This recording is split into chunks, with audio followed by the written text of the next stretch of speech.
Roof jumping இல்லனா மேல இருந்து குதிக்கிறது. உங்களுக்கு இதை கேட்டவனே தோணலாம், ஏன்பா இதுல என்ன சயின்ஸ் இருக்க போகுது? இந்த மாதிரி நினைக்காதீங்க.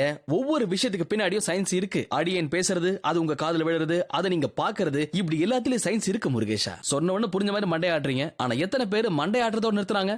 அண்ணா நான் உண்மையா தானே சொல்றேன். ஒரு நிமிஷம், நான் சொன்ன நம்ப மாட்டீங்க. இந்த வீடியோ பாருங்க.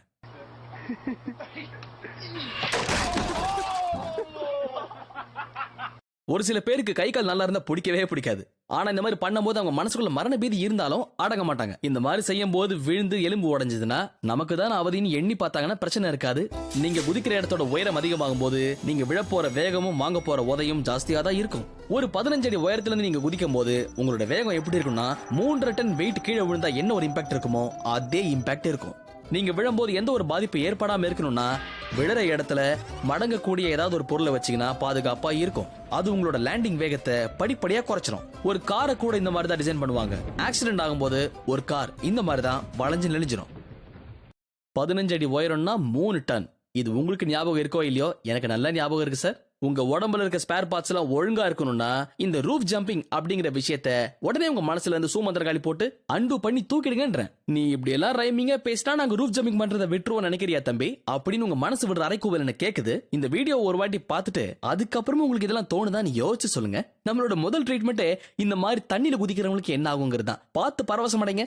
வேலை வட்டி இல்லாம 2 பேர் வீட்டு மேல டவுசரோட உட்கார்ந்து இருக்காங்களே, இவங்க என்ன வடாங்க காய போட வந்தாங்க நினைக்கிறீங்களா?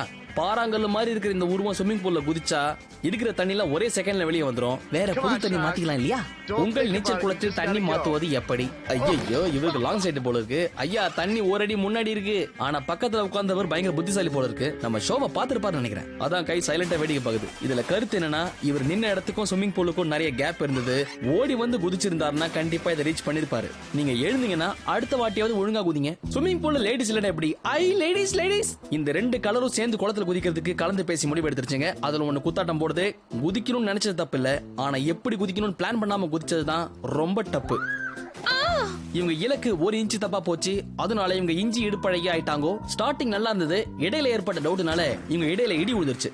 இந்த அடிக்கு நிச்சயமா ஸ்விம்மிங் பூல் தண்ணி காரணம் இல்ல இல்ல இல்ல.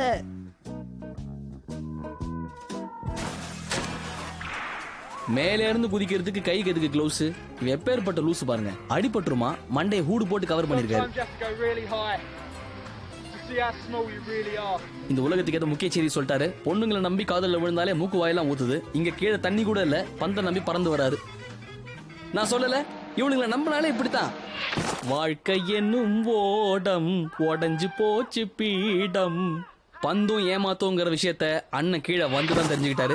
ஐயா அடிப்பட்ட அதிர்ச்சியில தான் ஞானம் உதிக்குது. இந்த பந்து என் வெயிட், நான் குதிக்கிற உயரம், புவி ஈர்ப்பு, இது எல்லாத்துக்கும் சரிப்பட்டு வருமான்னு நான் முன்னாடியே யோசிச்சிருக்கணும்.